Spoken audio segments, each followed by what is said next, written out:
पाठ 16। वीर अब्दुल हमीद। पाठ का सार। इस पाठ में बताया गया है कि देश के लिए प्राण देने वालों की दृष्टि में जाति या धर्म का महत्व देश से बढ़कर नहीं होता है। वे अपने मुल्क को अपनी जान से अधिक प्यार करते हैं। मुल्क की कुर्बानी का जज्बा सभी रिश्ते नातों को पीछे छोड़ देता है। वास्तव में वतन परस्ती इंसान का सबसे बड़ा धर्म है।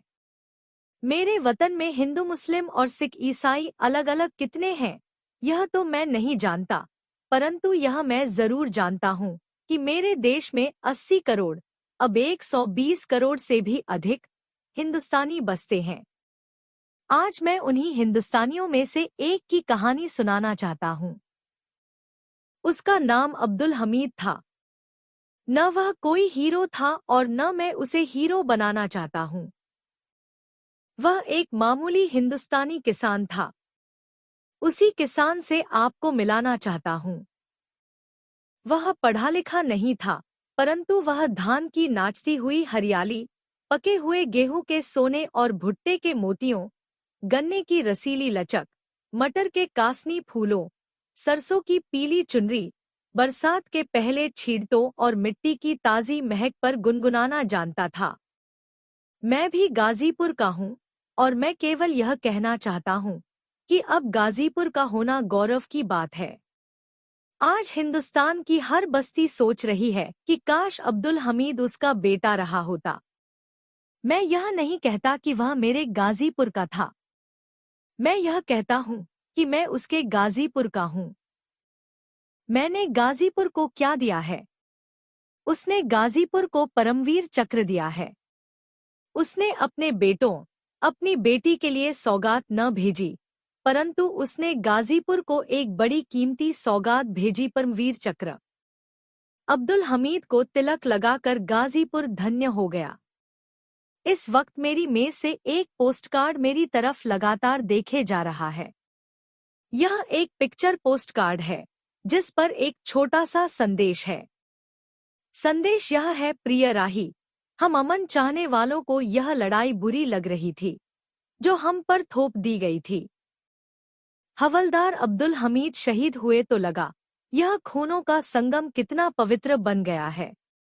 मैं किसे बधाई देता और किससे अपना दुख कहता। गुलाबों की सरजमीन पर यह कितना हसीन गुलाब खिला।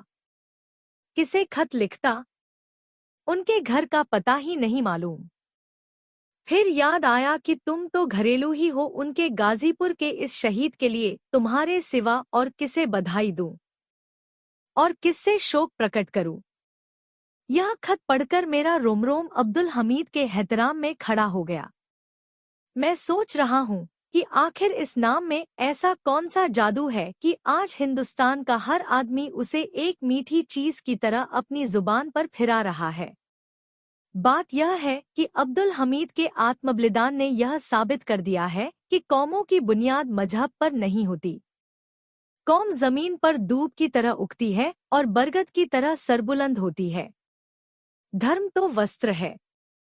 हिंदुस्तान के मुसलमान हिंदुस्तान के अंग हैं। उनका मजहब कौमी एकता में बाधक नहीं हो सकता।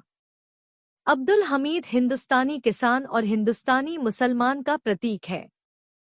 पाकिस्तान की इस्लामी सेना भारतीय मुसलमानों को हिंदुओं से अलग नहीं कर सकती थी। अब्दुल हमीद ने अपने खून से अपने देश के हिंदुओं और मुसलमानों की अटूट अभिन्नता को उजागर कर दिया। अब्दुल हमीद के मरने से पहले धामपुर, अब्दुल हमीद का जन्मस्थान, की कोई हैसियत नहीं थी। गाजीपुर से आजमगढ़ की तरफ जो पक्की सड़क जाती है, उस पर 12-13 मील के बाद सड़क से 1.5-2 मील हटकर यह छोटा सा गांव न मालूम कब बसा या बसाया गया था। यदि आपने पूर्वी उत्तर प्रदेश का कोई छोटा गांव देखा है तो उसका नाम बदलकर धामपुर रख लीजिए, काम चल जाएगा। धामपुर यही हो सकता है और यहीं का रहने वाला था वीर अब्दुल हमीद, जिसका नाम लेते ही धामपुर से हजारों मील दूर अपने देश की उत्तर पश्चिमी सीमा पर जम्मू में पाकिस्तानी सेना से घमासान लड़ाई का नजारा आंखों के सामने नाच उठता है। 17 सितंबर 1965।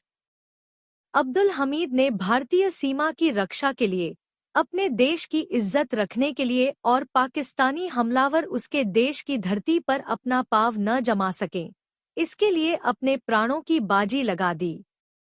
वह इस मिट्टी का सच्चा बेटा था और कोई बेटा अपनी माँ की बेइज्जती नहीं सह सकता। खुशनसीब है वह माँ बकरीदन, जिसने इस शान से मरने वाले और अपने देश के लिए कुर्बान हो जाने वाले बेटे अब्दुल हमीद को जन्म दिया। बकरीद बलिदान का त्योहार है। बकरीदन के बेटे ने अपनी माँ और अपनी माँ के मान की लाज रख ली। अब्दुल हमीद के मरने से पहले यह जिला गाजीपुर अफीम की कोठी और केवड़ा गुलाब जल के लिए ही प्रसिद्ध था, लेकिन अब तो यह हमीदर्द के लिए मशहूर हो गया है। यह खून इस जिले की सबसे बड़ी पैदावार है। यह जिला परमवीर कंपनी क्वार्टर हवलदार की जन्मभूमि अवश्य है। यह बातें हमें 17 सितंबर सन 1965 को मालूम हुई कि 1 जुलाई सन 1933 को इस जिले के धामपुर गांव में उस्मान खां दर्जी के घर एक बच्चा पैदा हुआ था और उसका मुंडन अब्दुल हमीद के नाम पर हुआ था। पर लगता है वास्तव में अब्दुल हमीद 17 सितंबर सन 1965 को ही रणभूमि के कसूर क्षेत्रों में पैदा हुआ। अब्दुल हमीद ने अपनी जान देकर भारत और पाकिस्तान के बंटवारे वाले दो कौमों के नजरिए की ईंट से ईंट बजा दी। जो धर्म को ही कौम का आधार मानते हैं, वे पागल नहीं तो क्या हैं? उन्हें कौन समझाए कि कौम का धर्म से कोई संबंध नहीं होता। हिंदुस्तान का हर नागरिक हिंदुस्तानी है, चाहे वह सिख हो या ईसाई, मुसलमान हो या ब्रह्मसमाजी। यह परमवीर चक्र हवलदार अब्दुल हमीद को ही नहीं मिला है, यह भारतीय सेना की इकाई और भारत की एकता को भी मिला है। यह परमवीर चक्र मिला है हिंदुस्तान जैसे महान देश की महान जनता को। बचपन से ही अब्दुल हमीद की तमन्ना एक बहादुर सिपाही बनने की थी। वह अपनी दादी से कहा करता था कि मैं फौज में भर्ती होऊंगा। दादी जब मना करती और कहती कि बाप की सिलाई की मशीन चलाओ तो वह कहता कि हम जाइब फौज में, तोहार रोके ना रुकाइब हम। समझ लू। बड़े आयल बाड़ी मशीन चलवावे वाली दादी को उसकी जिद के सामने झुकना पड़ता और कहना पड़ता कि अच्छा अच्छा जयहा फौज में। हमीद खुश हो जाता। इसी तरह वह अपने पिता से भी फौज में भर्ती होने के लिए उलझता रहता और कपड़ा सीने के धंधे से मुकर जाता। खेलकूद में वह बहुत ही तेज तर्रार था। कबड्डी खेलने में तो गांव में उसका कोई सानी नहीं था।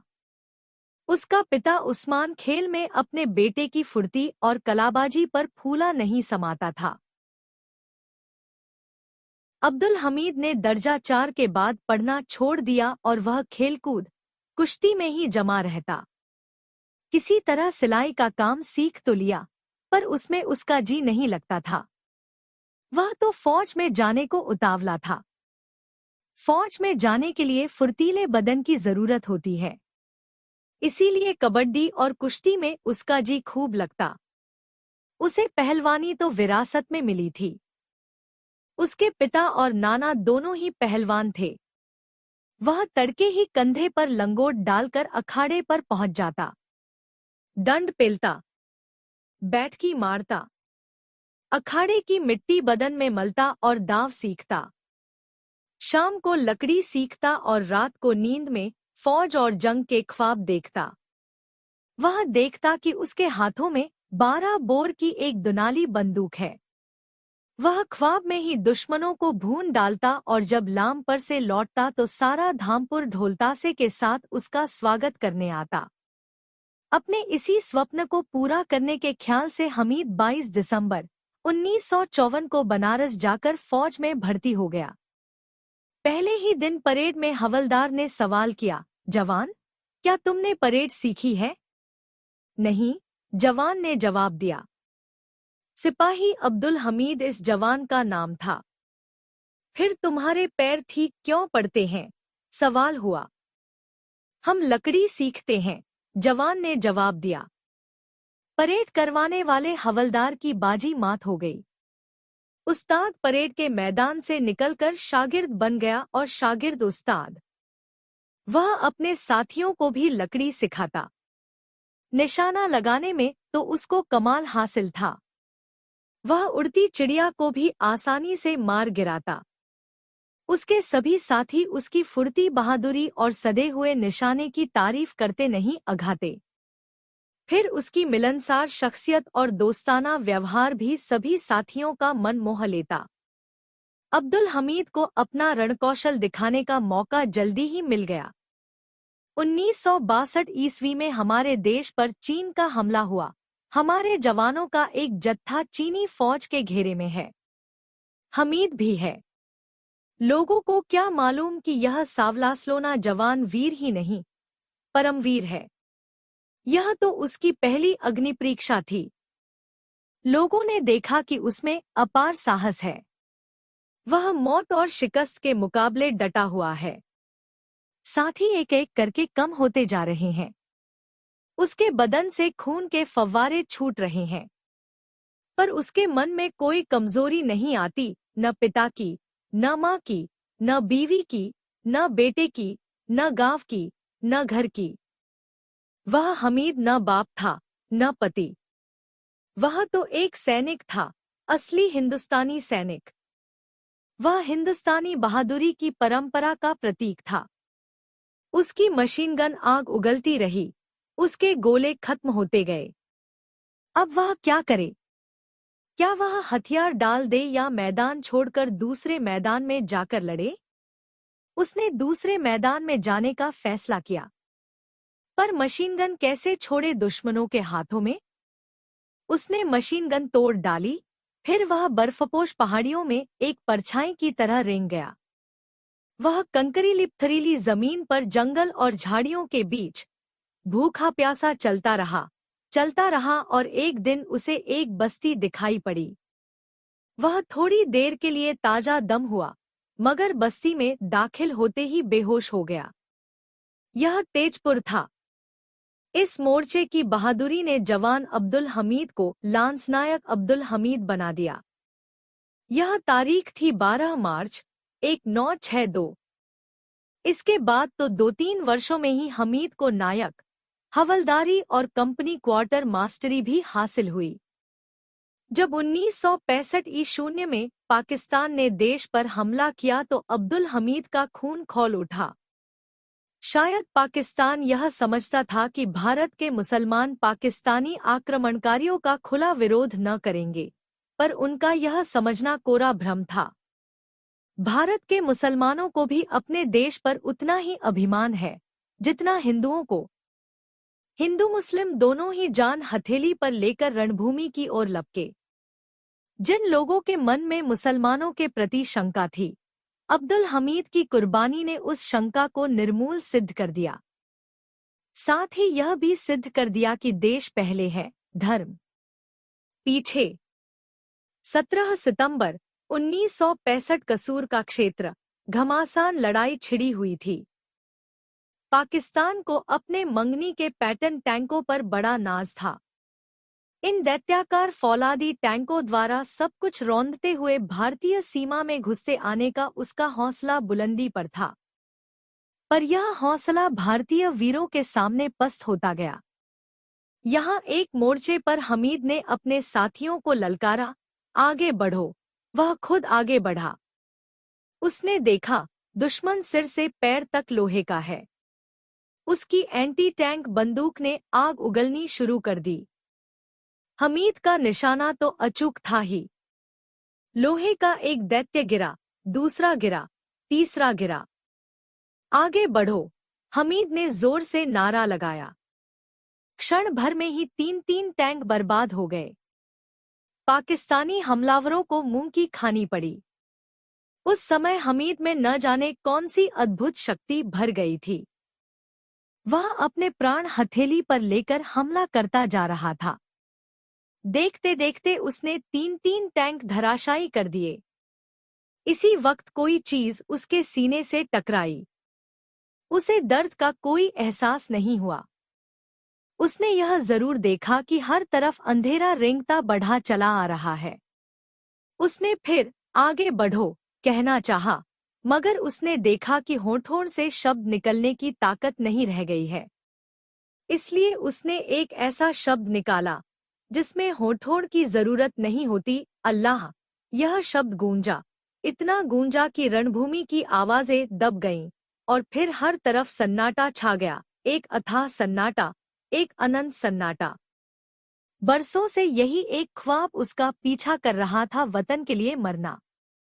यह कार्य उसके लिए हंसी खेल था और उसका यह ख्वाब पूरा हुआ। वह धर्म से मुसलमान था, पर वतन का रिश्ता खून और धर्म के रिश्ते से ज्यादा मजबूत होता है। धर्म हमें नहीं बांट सकता। सभी हिंदुस्तानी एक हैं, चाहे वह किसी भी मजहब के क्यों न हो। हमीद की कुर्बानी इसकी जीती जागती मिसाल है। संकलित।